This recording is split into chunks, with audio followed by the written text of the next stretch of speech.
most recent available data, the Environmental Protection Agency estimates that the average American generates roughly 4.4 pounds of waste per day. Of course, generating waste is inevitable to a certain extent, but it doesn't take a genius to figure out that a lot of what we trash doesn't actually belong in a landfill. So much of what we throw away can potentially be diverted from a landfill, meaning we can recycle it so that it can be reused or repurposed, or we can compost it to enrich our soils. One of the best ways to figure out the amount and type of waste generated by a community, society, or group is to conduct a waste audit. This involves sorting, weighing, and recording a day's worth of garbage. These measurements can give a very representative estimate of not only how much waste that group is generating, but also determining how much of it actually belongs in a landfill. I wanted to see how CSM as a campus, and students in particular, treat their waste. Are they recycling, or does everything go in the trash? Do students use the correct bins? And if not, why not? I started by talking with some students to gauge how much they knew about where their waste goes, and whether or not that knowledge was important to them.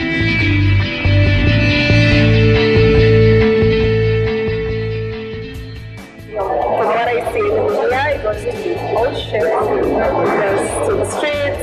There are sometimes I actually think about it, that where does it actually go? So, I learned a lot, burn.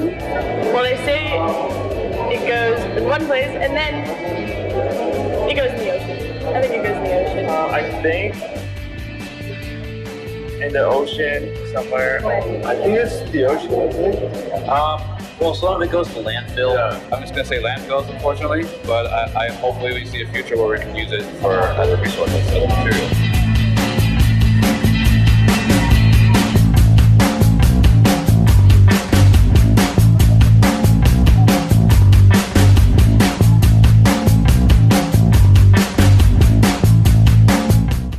To conduct the waste audit, I coordinated with CSM's daytime custodians to put aside all the trash and recycling bags from Building 10, starting from Monday morning all the way until 1 o'clock in the afternoon.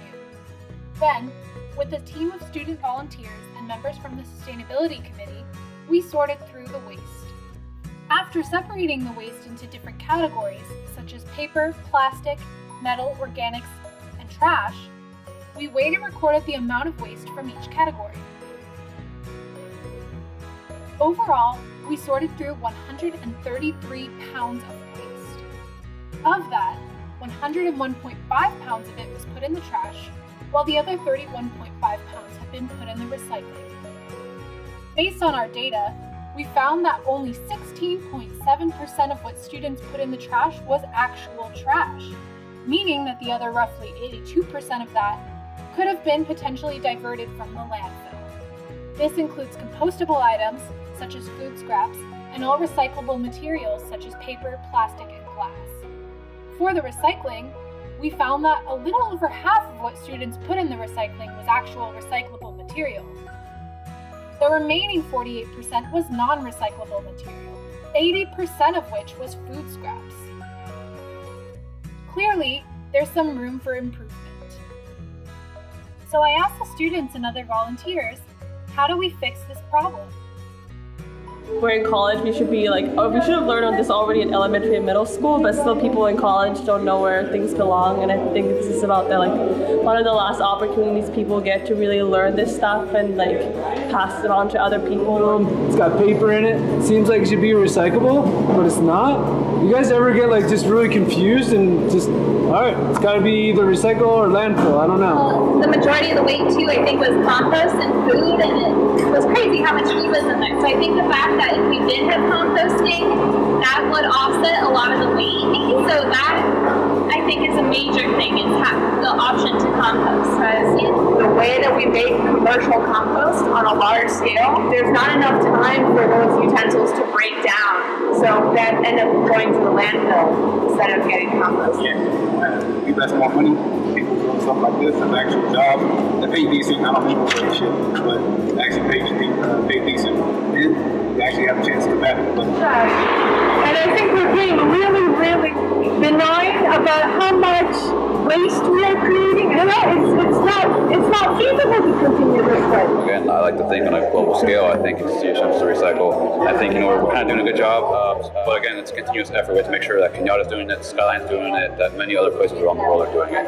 It's not just us. But I think that most importantly is to reuse clothes, your shoes, everything.